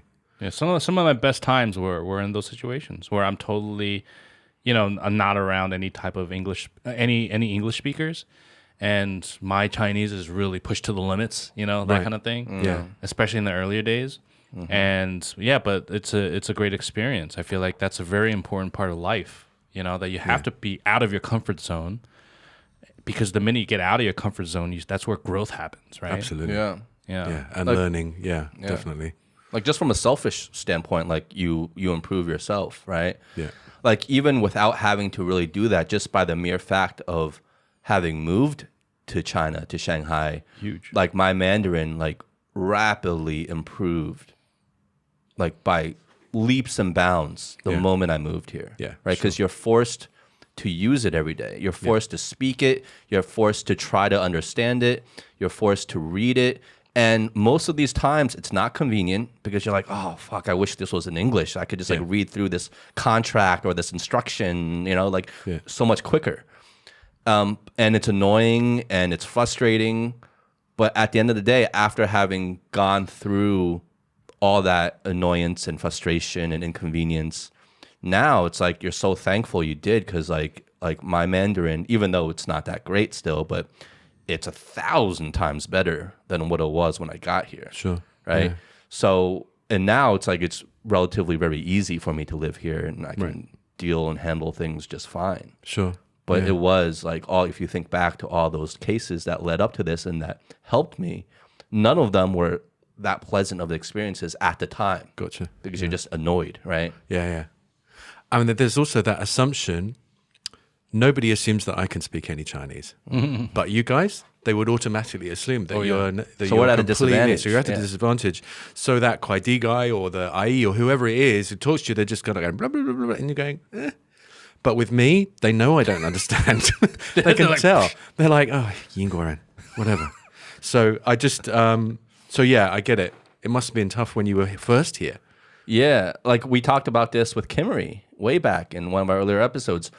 And we said like for a Westerner like you, any bit of Chinese that you can speak will be impressive to a local, because like you said, they're expecting zero from you. The right? bar is low, So the bar is the bar is inexistent, doesn't exist. There's no bar, right? Yeah. They don't think you're going to speak anything. Yeah. So even the little bit that you can speak, right, and it can be terrible. Yeah. Oh, and they'll be impressed. Yeah. But for us, when they look at us, we look Chinese. So the bar is already set as like, okay, this is a local. He should be completely fluent. Yeah. Like there's like a no-brainer, right? Yeah. So even like our Chinese can be like pretty good, like 80%, but that 20% difference is gonna sound like it's gonna make us look like we're like the dumbest Chinese people in the world. You know what I mean? Like, like that 20% difference makes all the is a huge kind of I don't want to say disadvantage, but it makes it sound like, because all of a sudden you're saying something and they think you're local, they think you're gonna be fluent, but you're saying something and it doesn't. You're not saying it completely the right way. Yeah. So you just look like someone that's like speaking really weird. Yes. Yes. And it doesn't click in their minds right away that, oh, this guy might have grew up out of the country. Yeah. It just the first instinct is like, this guy is just really strange. But what about have you got a different accent? Do you know? Because in the UK or in English, you'd know, like if someone's speaking to you with an American accent, it's like, right, okay, they're a native speaker. But then you have a French accent, German accent, Swedish, Norwegian, Spanish, Italian, whatever. Everybody has their own little thing that they bring. And then you know that person isn't a native speaker necessarily, although they may be completely fluent. So you start to make allowances for understanding and stuff. So when you speak Chinese, What's your accent? There is a bit of that. So my accent is Taiwanese, basically. Right. Okay. But not fully. It's not like, I mean, it's not like a full Taiwanese accent, but that is what most people think when I Right. start speaking. You think- Most they locals think are you're like, Taiwanese. "Oh, you're from Taiwan, right?" Right. I can get I don't sound like a Hong Kong accent at all, but when I do say, like I'm from Hong Kong because I was born there actually, Right. they're like, "Oh, okay, yeah, that makes sense. That makes sense." Okay, fine. What about you, Harry? I get like Japan. You get Oh, Japan? do you? Korea. Really? How bad is your fucking accent? No, no, I've gotten Japan, Korea. Like they thought I was like from one of those other Asian countries, Yeah. or Singapore, Singapore and sometimes, Hong yeah. Kong. Right. Yeah, You never get Taiwan? rarely, once in a while. But both are Mandarin. We learn Mandarin Yeah. from Taiwanese, Well, I didn't really. Don't forget, I didn't really speak Mandarin growing up. So I spoke Cantonese growing up, and I learned Mandarin when I moved to China. So, and Okay. that my teacher, my 老师 was a 河南人. I don't think I sound Japanese. Do I sound Japanese, listeners? I don't 我听上去像日本人吗? Yeah, it was I've weird, never yeah. gotten that. Yeah. Right. But yeah, I get they listen to me. They think I'm a foreigner. Right. They think that I'm not from here. Well, now I think because the city is so much more international, they do. But I think when I first got here and I was talking, their first guess was not, "Oh, he's a foreigner." The first guess was like the first for the They're split trying to second. put their finger on it. Yeah, like, yeah. The first split second is like, is this guy retarded? Like, what was this guy like? Like that's like their He's not first foreign, he's first just retarded. reaction. Like, yeah, He didn't go to school. Like, what's going on here? yeah. Like, is this guy completely like illiterate? Like, and the worst. illiterate. No, because the worst is like I can't really like read, right? Like I can read, like now it's a lot better. I can like read basic. Yeah. But like when I first got here, like I couldn't read anything. Right. But I could speak it, like sort of, right? So I would like speak it to them, and then they look at me and they're like, "Okay, is this guy retarded?" And then they point to something, like let's say I was like trying to like handle something at some bureau or something, whatever. And then they point to something like instructions, like, "Okay, instead of talking to me because you're obviously a very strange person, why don't you just read this?" And I look at it, it's all in Chinese, and I'm like, Right. and I look back at them, I'm like, I can't read. And they go, "He is retarded." Yeah. I would literally have to tell people I cannot read. Right. Like how many people can say that in their lives? Like the humiliation Yeah. of saying that to another grown person. Yeah. I say that all the time. Like, oh, I can't read. Meanwhile, I'm speaking the language that they want me to read. So it's not like I'm speaking a foreign language and I can't read that. That makes sense. Yeah. I'm speaking the very same language that they want me to read the text in. And I'm like, I can't read that. Well, that's why it's the hardest thing when you're on a phone with somebody who speaks Chinese, and you have to like say give an address or whatever, and then they'll ask you which character that is. And I'm like, dude, that I don't know. Right. yeah. And they're like 3点水的什么什么. I'm like, Yeah. what? No,我不知道. Or like when you like try to like say your address to them and they're like, okay, so because there's a lot of different characters that have the same pronunciation. Yeah. So they're like, okay, which character is it? Yeah. And I'm like, there's like a pause. I'm like, But how do you even? I have no idea. How do you even do that?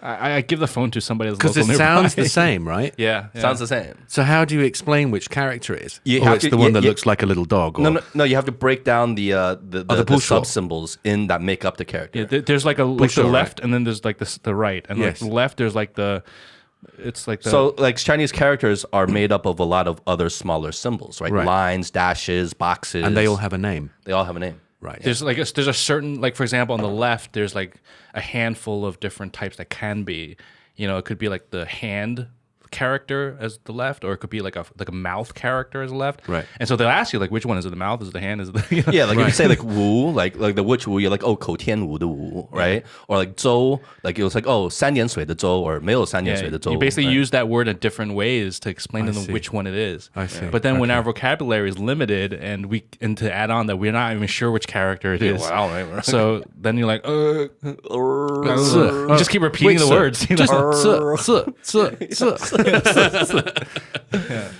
Yeah, it gets complicated.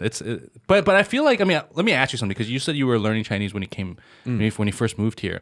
Do you feel that Chinese language, I mean, even to the level that you have it now, which you said is, I mean, Retarded. It's not fluent, but you have some words that you retarded. can speak, Yeah, yeah, right? yeah. I mean, do you feel like it's really difficult?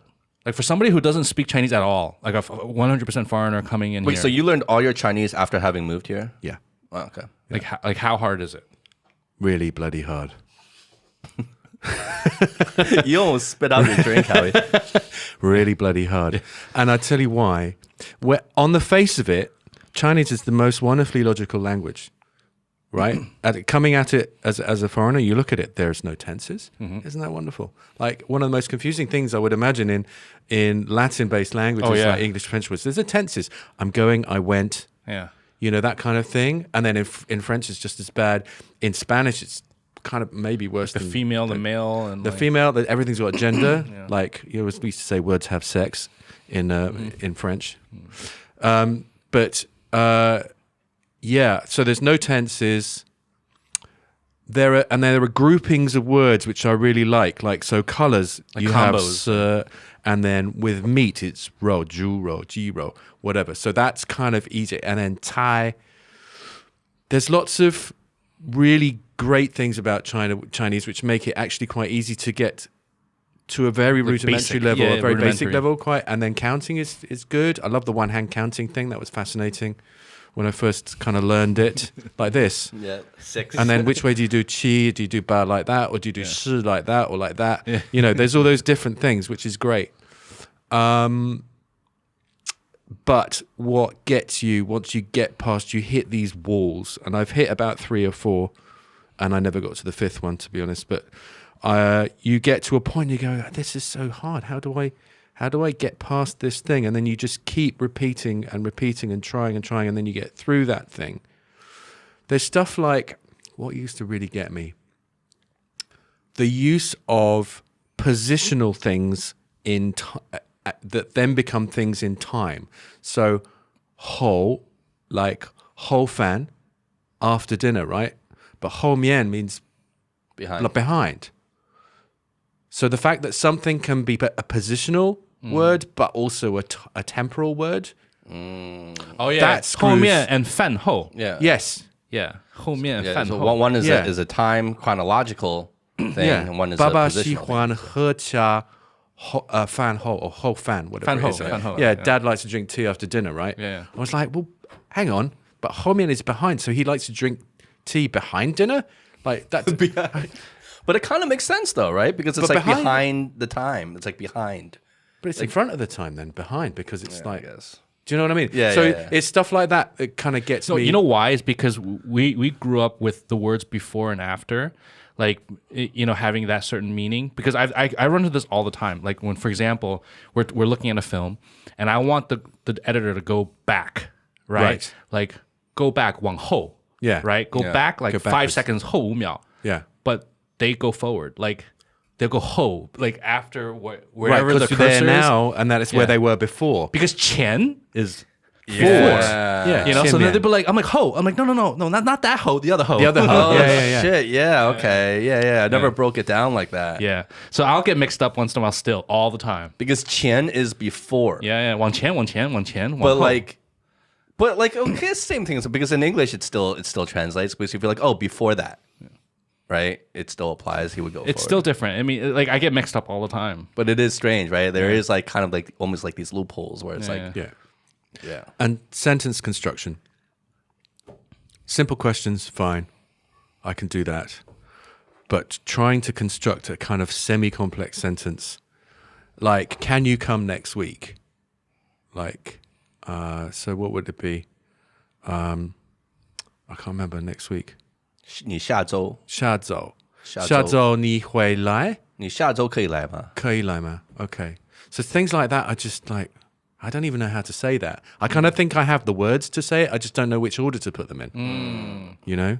So that's like oral Chinese, but like when you like see Chinese characters, is that like complete? Does that look just like alien hieroglyphs to you? I text in Chinese. Okay. Oh, so using through the pinging. Pinging. Yeah, same Isn't that here. a wonderful thing? It's amazing. Thank God for pinging. If it wasn't for pinging, We'd be dead. yeah. But yeah, you know, we're- there's people that don't use pinyin, and they're just No. like, because they're like the different numbers or whatever and And the letters. little thing where you had to draw it on the Yeah. thing. Yeah. Well, the one is drawing. Two is like basically each number or character is based off of a stroke, like a different, Jeez. like as if you're writing it. So Yeah. they're typing it out based off of as if they're writing it.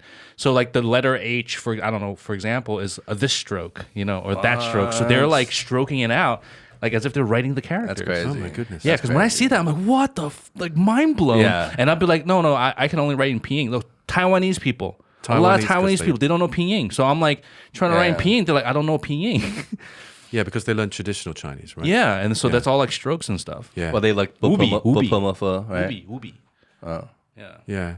You know what blew my mind though is when I first started coming to China, or even when I first moved here, I would say the percentage of, let's say, foreigners that were living or based in Shanghai at that time in the mid 2000s, mid to late 2000s, there would be like, I would say like 85% didn't really speak almost a lick of Chinese. Really? And like 15% can kind of speak it, decently. But now I feel like almost every single foreigner can at least have rudimentary and above. You cannot talk shit about a white guy behind his back here in Shanghai anymore. You used to be able to do that all the time. Right. Like, this fucking low white, blah, blah, blah, right? Like, and then they would have no idea what you're talking about. They'd be like, okay, But now you can't do that because most of them, like, it's very likely they would know exactly what you're talking about. Yeah. It's interesting, though. I don't know when that happened or, like, when that change happened. Duolingo came out. Probably, I don't know. But, yeah, I get, like... sometimes I try to be cute with the kids when they point at me and go, "Wai guo ren," and I say, "Wo bu shi wai guo ren, wo shi yin guo ren."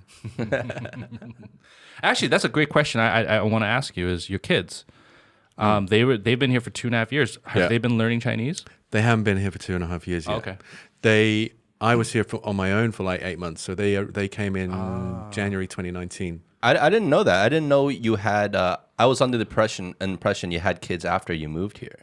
Oh no. No, but so wow. So like, your decision to move here, like to me, is like it just like that just went up a notch, like several notches, because you were thinking about like because you had kids already, and now you're moving to China after like before, like this whole new different place, whole new different culture, with kids, thinking about their future there. Like, how did you come to that decision? To like, what like pushed you over? Like, what made you decide, like, okay, this is going to be, like, a good place for my kids. This is going to be, like, they're going to have a good future here. Cool. Well, when we decided that I was going to come, it was always going to be me coming first and checking stuff out, making sure everything's cool, finding a place to live, finding a school, and all of that stuff. And deciding whether or not I thought it was a good place for us to be as a family. And, the eldest one, she didn't want to come. I'm sure, yeah. She's 10. Yeah, she was 10 at the time. No, she was 9 at the time. And the 10th birthday was just after they arrived. So she was 9. She didn't want to come. She's in a really good group of school friends that she had in London. She was at a nice school that she really enjoyed, that she'd been going to since she was 4.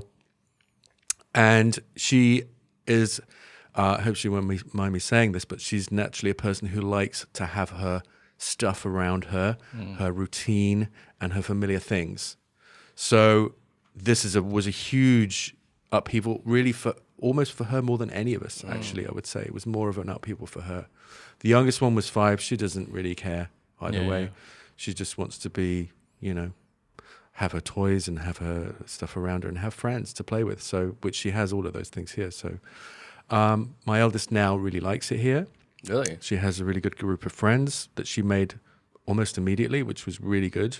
And that made a big difference. That's a huge thing, yeah. Huge thing. Who are her group of friends? Like, there are other like foreign kids or? No, they're all Chinese. Oh. She has 3 girl friends who they kind of latched onto each other the first day she was at school. Wow. And they really made her feel welcome. They're all, I don't think they're ABCs, but 2 of them have definitely spent a long time in the US.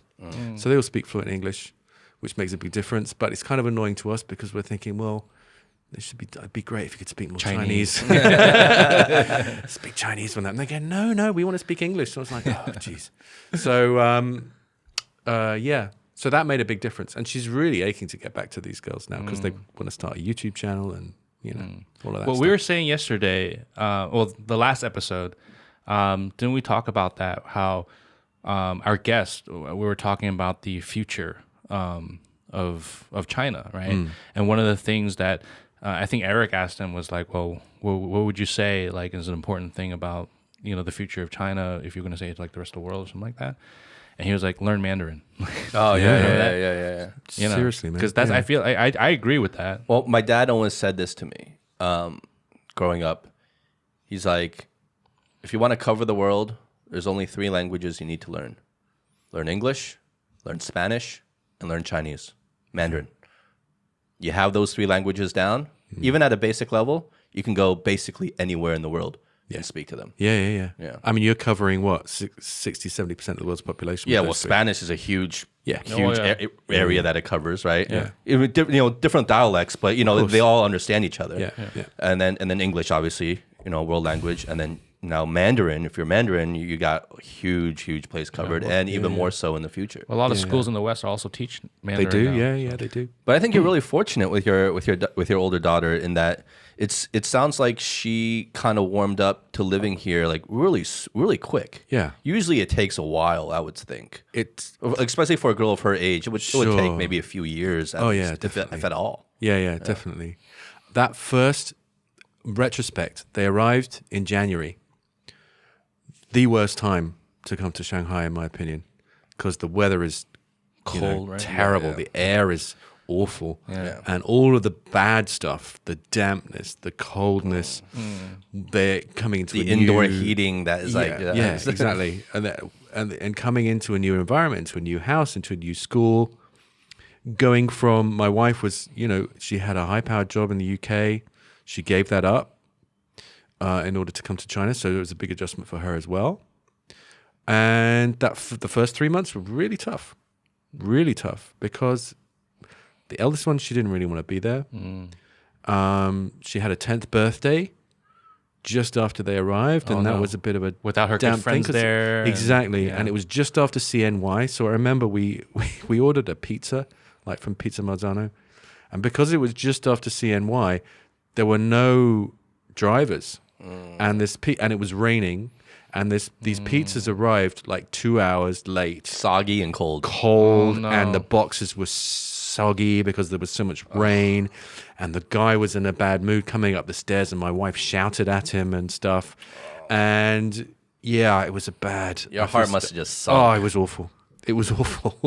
It was awful, and but after that, it's kind of by April, May, things were starting to. The weather got better, and she was bedding in at school, and she was enjoying that. She had a really good form teacher and all that kind of stuff. So, by that point, things started to get better. So they're in international school? They are, yeah. Is it hard to find a proper school? It's really hard, yeah.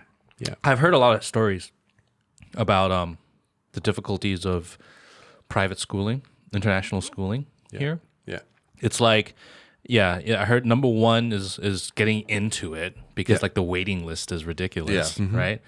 Number two is the extreme high price because of supply and demand, and also because of the packaging you said, for mainly foreign-based, students and families. And then I heard is choosing the right one in terms of the quality, because they are not all the same. No, they're not. And even you have bad ones that have the waiting list as well. So it's like, how do you break that down? Then the only thing you can do is get through advice, through people that have put their children through the schooling.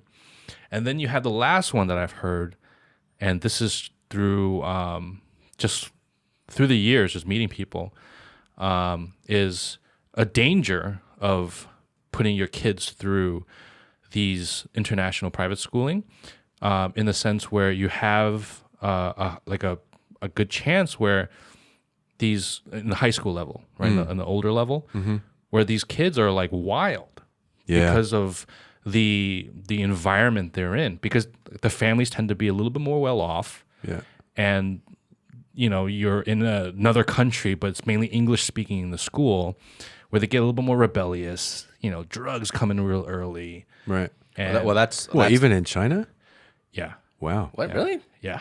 In China? Yeah. Like pretty much Yeah, They have access to that kind of stuff. Yeah, these yeah, kids? yeah. And it's like just the rebellion, the partying. But and you stuff hear that but- narrative. You hear that. I believe it. But Yeah. you hear that narrative like everywhere. Yeah, private school, private right? schools, Yeah, right? Private schooling in general because the kids are a bit more well off. Yeah, it's like spoiled. It's like the spoiled. Yeah, yeah. kid. Well, the notorious stories are the ones in Hong Kong, like the Hong Kong yeah, international yeah. schools, right? Oh, Like the really? Hong Kong international schools. Yeah, yeah. Those were like those kids get down. What's similar? It's a Those similar kids idea. get down. Yeah. Yeah, it's a similar idea. So it's like, obviously, it all depends on how you raise your kid. I mean, at the end of the course, day, you have to blame the parents at the end of the day. Yeah.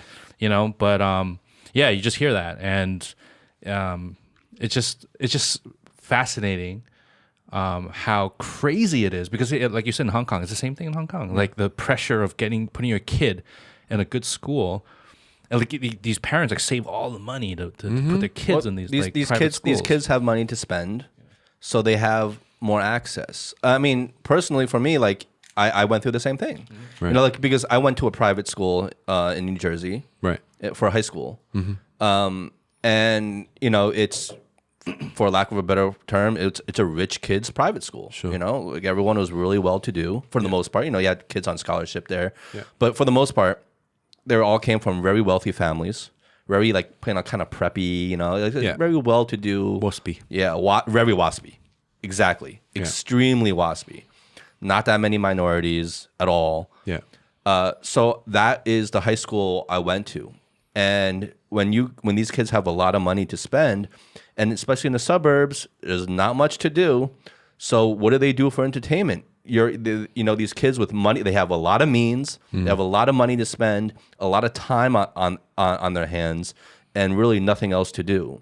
So drugs are a big issue, Right. And like in my private school, like we all had access to drugs, Right. Like that was the thing. Like you're either going to be drinking or doing drugs or both, Oh, and that was well, especially in the States. I mean, yeah, for in the sure. States, it's a Yeah, different yeah. culture, of course, Yeah. and different time when we grew up back then too. Like, but that was like the entertainment.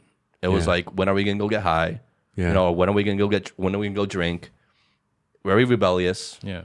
But I mean, so my point is, whether it's like a foreign international school or like, you know, a rich private school, it's all about like the means these kids Yeah. have. If Yeah. they have the means, you know, they're gonna go do crazy shit, and it might not be drugs, but they'll find other forms of trouble. Yeah. Right? Sure. But like bringing it back to China, the general consensus of Chinese, let's say, public schools, of any school, you're going to have rebellious people. But in general, it's pretty in check. like In China? yeah, Yeah. yeah, it's pretty in check. You know, like Yeah. the craziness factor. Like Yeah. and from my understanding, the public schools, like those rebellious people are, from what we grew up around, is not rebellious. It's not bad. That's like normal. You know. Right. Yeah. But it just tends to be like in the higher end international schools, it's more like in the West, you know, where Right, it can right. be a little bit more no holds barred. But that's not the point. The point that I'm trying to get at is that it must be really difficult to find that way to, you know, find the education system for your kids the proper way, especially coming in as a foreigner, and like weaving through that, you know, where it's just such a it's a hard thing to deal with, right? Yeah. Yeah. And just like you said, your daughter was 10 years old. Luckily, I think if she was like 15, it might be even worse, right? Probably Oh, would yeah, make yeah. it worse. If Teenager. she was in teens, Right? Because you got the hormones kicking in. Yeah. Oh, You got like, believe me, they're already there at 10. oh really? Honestly, yeah. I feel like that's like that you're already at the cusp, right? Like, What happens? How old is she right now? She's 11 now. When she gets to the age where dating becomes something she might be thinking about, like, how are you going to handle that? Oh, my As a God. mom? you can tell from his reaction right now. He's like prepping himself already. When boys Honestly, are, you know, I've been like, thinking about this for the last 11 years. I'm perfecting my Liam Neeson, Nice. my voice. take and roll, right? Like, I will find you and I will kill you. You know, I've been perfecting that. I'm perfecting my Chinese. Chinese, yeah. What's the yeah. I'm perfecting my kind of Stare, intimidation I'm watching look. you, buddy. Yeah, don't fucking touch her. You know, so it's a peculiar thing to dads, I would imagine. There's a particular thing with the dad, and just thinking about all the things like what do you say, what don't you say, what kind of things do you try and instill in a young adult to make sure that they're going to be safe in every situation. It's tough. parenting is tough. I didn't really realize, just thought you had a kid and then you just like, you grow them and then they get to 18 and then they fuck off or whatever. But no, it's more, I worry about it a lot. Yeah. Yeah. So I just want to say one more thing. Like, I think it's about time we're wrapping up right now. And like, so one thing I want to ask you, right? So, I mean, we've talked about a lot of things and, one thing I'm curious to ask you is, living here once again, a little over 2 years, coming from UK, it's a different world here.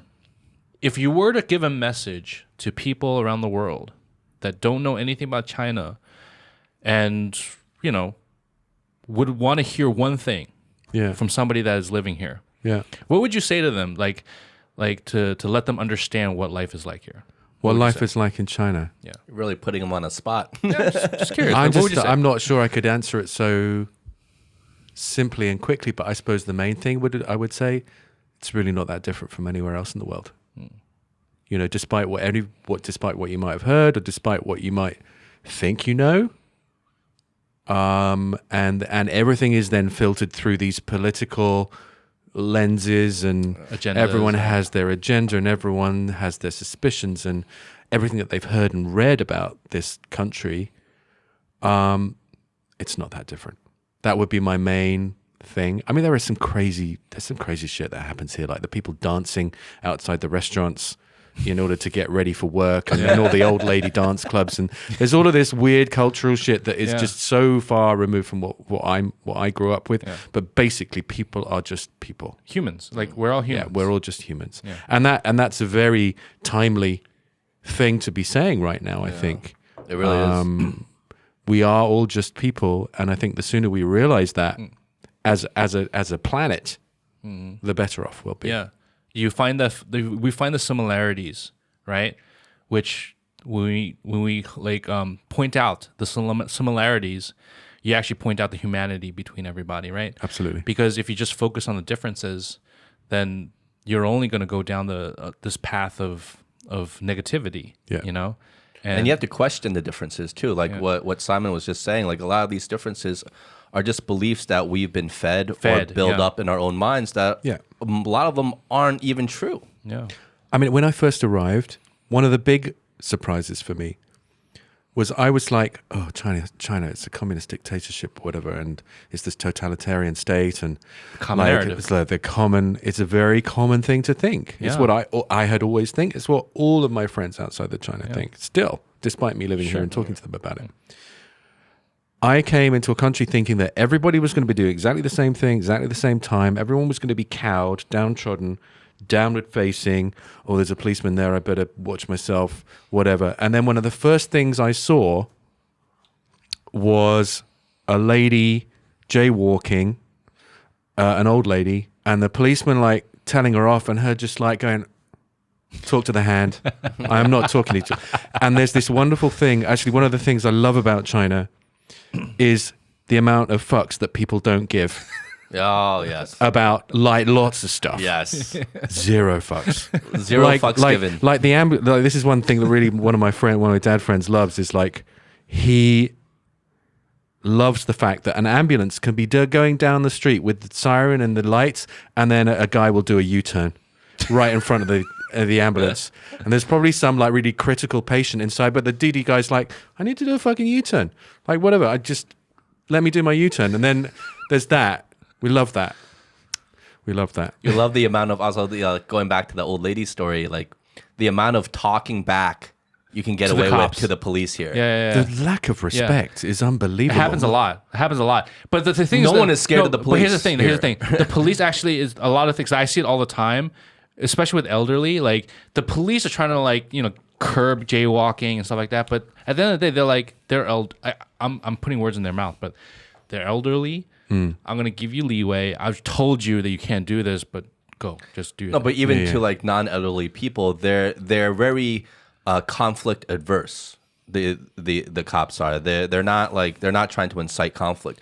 So like that's why like even for minor things you have people yelling and screaming in the face of the cops, and then you have like all the like lookers on like around like there's all of a sudden there's a crowd. So many rubberneckers in China. Yeah, there's all of a sudden there's a crowd. Everyone's like like curious And the to see cops what's like, going just on. calm down. Yeah. It's calm like down. street Everyone- theater, isn't it? Yeah. And then, like it goes completely against the narrative of people thinking like you live in this authoritarian, like oppressive like regime where everyone's scared of like the authority figures.